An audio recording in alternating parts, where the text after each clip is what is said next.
Imagine moving 19 million people through your doors in just 3 months. I mean, you are ringing up record sales at the register, passenger traffic is up across your entire global network, and your top-line revenues are just climbing. Right. You'd feel pretty untouchable. Exactly. You seem completely untouchable, but then you look at your bottom line and find out that your core profits plummeted by 20%. Oh, yeah. It's a brutal realization. It really is. So today we're looking at what I'd call the ultimate corporate paradox and, figuring out how a business can physically boom for you while shrinking on paper. It's a paradox that reveals, honestly, exactly how the world's travel infrastructure is actually funded, built, and well accounted for. If you only read the headlines, you completely miss the reality of the business. Totally. And getting to the bottom of this for you meant really fighting through the digital weeds. I mean, I jokingly told you before we started, we had to battle past a couple of those stubborn Cloudflare like bot verification screens on MarketBeat. Oh, the endless crosswalk pictures. Yes. Just clicking crosswalks and bicycles to get past the PR spin and down to the gold mine, which in this case is a massive, highly detailed Q1 2026 earnings report from ASUR. That's Grupo Aeroportuario del Sureste. Which is a massive name for a massive company. It really is. And if you've flown anywhere in the Americas recently, you have likely passed through their territory. I mean, they are a powerhouse operator of 16 airports across Mexico, Colombia, Puerto Rico, and now they are aggressively expanding into the United States. And our mission for this deep dive today isn't just to look at, airplanes taking off and landing. We are really looking under the hood of a massive multinational entity. Right. We want to understand how it makes money, how it juggles volatile currencies across borders, and how it handles the very real, often painful mechanics of rapid global expansion. Okay, let's unpack this because we have to start with this headline paradox. Yeah. The numbers are just jarring. Yeah, they really are. Like, total passenger traffic increased 1.9% year over year. They processed 19 million passengers in a single quarter. That's a huge volume of people. Unbelievable volume. And their revenues ticked up 0.8% to over 8,858 million Mexican pesos. So more people, more revenue. Which usually means more profit. Right. But their net majority income dropped 20% down to 2,813 million pesos. And their EBITDA, which is their core operating profitability, that dropped 6.5%. Yeah, it's a massive hit. I read this and my first instinct is like, operational costs must be spiraling totally out of control, or the business model is just fundamentally breaking under its own weight. Well, what's fascinating here is that this 20% drop isn't actually a sign of operational failure at all. Wait, really? No, it's actually the symptom of a massive strategic shift. You see, Q1 of 2026 is the very first full quarter where ASUR is consolidating the financial numbers for a brand new entity called ASUR US Airports. Oh, right. Because they acquired the segment in, what, December of 2025? Exactly, December 2025. And they didn't just buy, like, a sleepy regional airstrip in the middle of nowhere. No, they definitely didn't. They took over commercial concessions. So the retail, the food and beverage, the duty-free operations at some of the busiest, most high-stakes hubs on the planet. Yeah, heavy hitters. We're talking about Los Angeles International, Chicago O'Hare, and John F. Kennedy International. They basically stepped squarely into the big leagues of American aviation retail. But stepping into the big leagues comes with an enormous price tag. And the data points from the U.S. operations reflect the sheer weight of that transition. How heavy are we talking? Well, the U.S. segment brought in 437.7 million pesos in revenue for the quarter, which sounds great. Yeah, solid revenue. However, it delivered a negative EBITDA of 50.5 million pesos. Wow. So that is a negative margin of what, like 11.5% right out of the gate. Exactly. Now, setting up operations at JFK or O'Hare obviously requires massive upfront capital. I mean, you have branding, hiring, logistics, and just the sheer cost of doing business in those cities. Oh, absolutely. But a negative margin that deep suggests something structurally heavier is dragging them down. It's like buying a massive, expensive new flagship restaurant franchise. Right, yeah. Like, the cash register is ringing constantly, but the initial ramp-up costs and those heavy lease agreements make you look completely broke on paper. Is this just growing pains, or did they bite off more than they can chew with these U.S. airport leases? It's largely growing pains, but what's fascinating here is that structural weight you mentioned. It's tied directly to international lease accounting standards. Okay, the accounting rule. Yeah, specifically a rule called IFRS 16. This rule completely distorts the early profitability of long-term concession agreements. How so? Well, before IFR 16, a company could sign a 20-year lease for a terminal space and simply record their monthly rent as a standard operating expense. It kept massive liabilities off the balance sheet. Which companies loved, I'm sure. But the regulators caught on to that, right? They decided they wanted visibility into those long-term commitments. They absolutely did. So now, under IFRS 16, when ASUR signs these massive long-term concession leases with U.S. airport authorities, they have to recognize the total present value of that entire multi-year lease as a giant liability on day one. Wow. Day one. Day one, they record a right-of-use asset and a corresponding debt liability. And here's where the math really punishes them in the early quarters. The expense recognition is heavily front-loaded. Oh, I see. It's kind of like looking at your very first statement for a 30-year home mortgage. Yes, exactly. You wrote a massive check to the bank that month, but like 90% of it went strictly to interest and you barely touched the principal. Right. So on paper, your cash flow looks terrible, Yeah. but you still hold the keys to the house and you're building long-term equity. That is the perfect analogy for understanding lease liabilities. Under this standard, the total expense hitting ASUR's income statement is the sum of the depreciation of the lease asset plus the interest on the lease liability. And because the liability is highest at the very beginning of the lease, The interest component is just huge. I mean, ASUR reported over 120 million pesos in financial expenses, just related to measuring and accreting these U.S. lease liabilities in this single quarter. that is wild. So the business at O'Hare could be booming. Like passengers are buying $20 sandwiches and expensive duty-free perfumes. The cash register is ringing. Always ringing. But the financial mechanics of that lease liability make it look like they're bleeding money. Exactly. The cash-generating reality is strong, but the accounting reality demands they take the pain up front. Right. It makes the U.S. expansion look like a massive drag on the consolidated bottom line today, which completely masks the incredibly strong long-term revenue potential of having millions of captive American consumers walking past their storefronts. No, okay, so if the U.S. expansion is temporarily dragging down the bottom line with these upfront accounting hits, you would logically assume ASURs are relying heavily on their historical cash cows to fund that transition, right? You would think so, yeah. Like, I'm looking at their legacy markets, Cancun, San Juan, and I'm expecting them to prop up the numbers, but they I didn't. don't know. They really didn't. We're moving from accounting quirks into macroeconomic forces here. The currency roller coaster. Exactly. Yeah. Traffic in Mexico was dead flat, down 0.1%. Cancun, which has always been their crown jewel, actually dropped 1.9% overall. Wait, Cancun dropped? Yeah. And if you look closely at the breakdown, domestic traffic in Cancun fell a sharp 7.3%, which was barely offset by a tiny 0.2% bump in international traffic. Ouch. And the financial impact was immediate. Total commercial revenues in Mexico dropped 7.2%. A significant hit. And it's a very similar story at Aerostar, which is their operation in San Juan, Puerto Rico.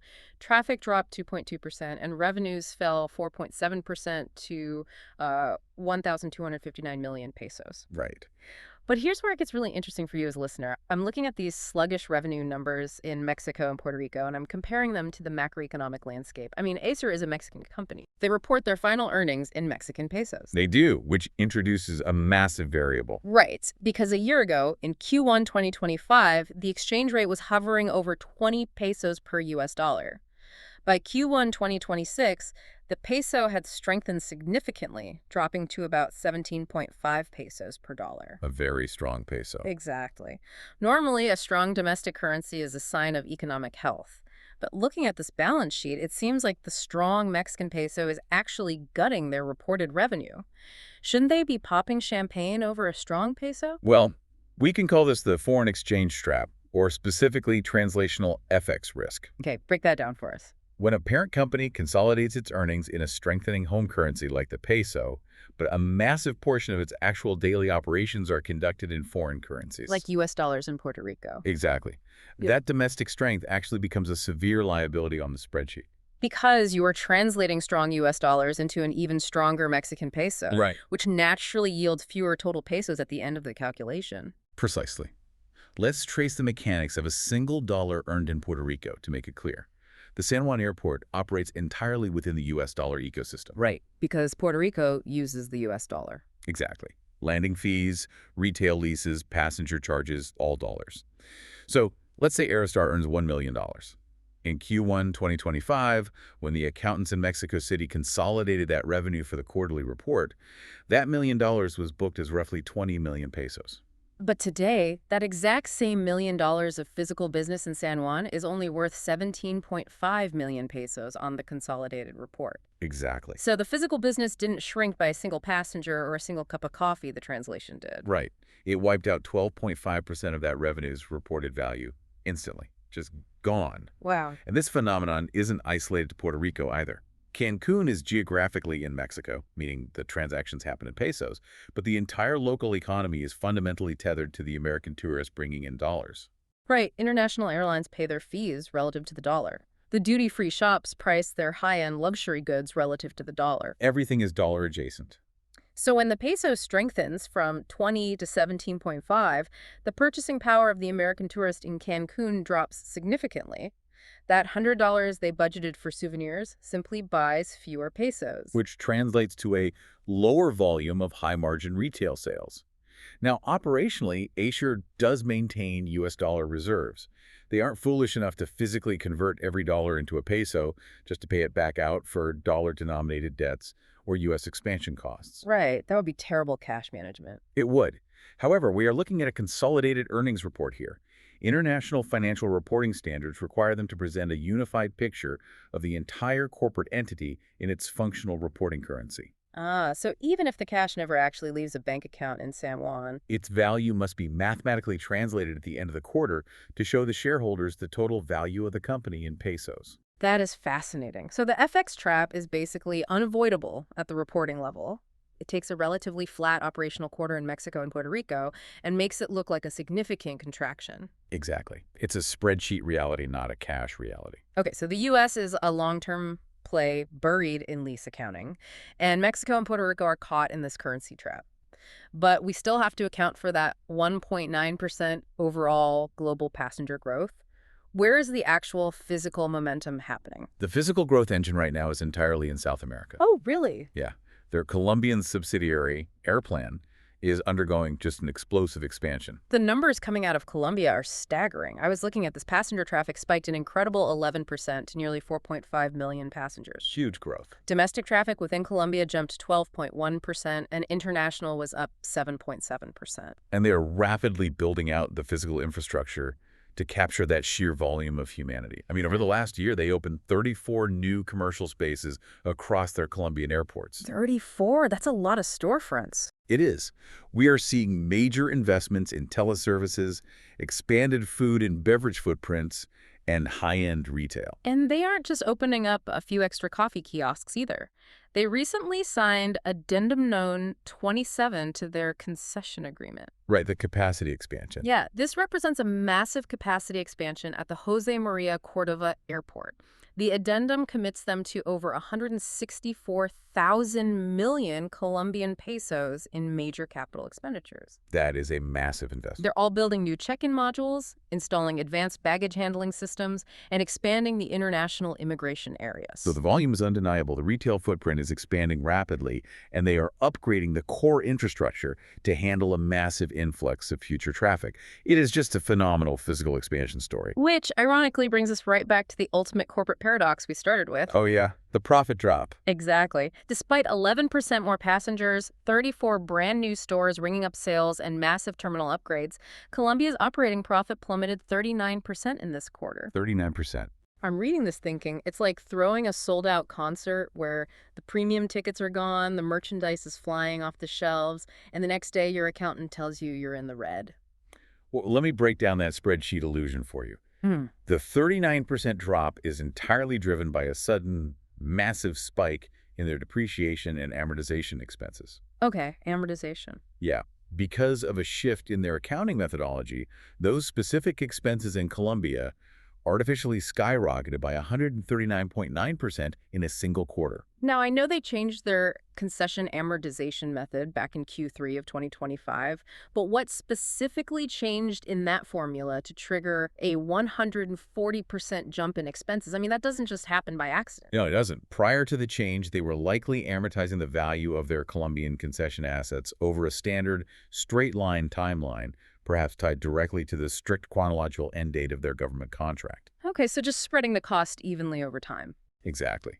But the change in Q3 2025 shifted the amortization curve to better match the actual expected consumption of the asset's economic benefits. Oh, I see. In an environment where passenger traffic is suddenly spiking 11% year over year, the physical wear and tear on the facility and the realization of the asset's value happens much faster. Because more people are walking on the floors, using the bathrooms, riding the escalators. Exactly. The new accounting method forces them to recognize that aggressive consumption upfront. You know, in your notes, you refer to this as a spreadsheet illusion, implying it's a non-cash expense that just exists to satisfy the accountants. Right. But accounting rules exist for a reason. If they're recognizing the depreciation of these terminals 140% faster because millions more people are trampling through them, doesn't that mean ASUR will eventually have to pay massive sums of actual cash to upgrade or replace that decaying infrastructure? That is a phenomenal pushback. Is this really just an illusion, or is it a ticking time bomb of delayed reality? You are absolutely right to challenge the term illusion. Depreciation eventually catches up with every infrastructure company in the form of real capital expenditure. Right. Replacing miles of baggage carousels and overhauling heavy-duty escalators takes hard cash. It's not a complete fiction. However, for you as an investor or a learner trying to evaluate the current liquidity and health of the business in Q1 2026, you must rigorously separate cash flow from paper expenses. Okay, that makes sense. Did 139% more money leave ASUR's bank accounts this quarter to fix broken escalators in Colombia? No. Right. The cash generated by those 34 new stores is still sitting in the building. Exactly. The operating cash flow is incredibly strong. The new commercial spaces are generating real daily yields. So the 39% drop makes it look worse than it is. Much worse. It makes it look like the business model in Colombia is failing, when in reality, they're just paying the piper on paper for how fast they are successfully utilizing their asset. The cash-generating reality is a boomtown.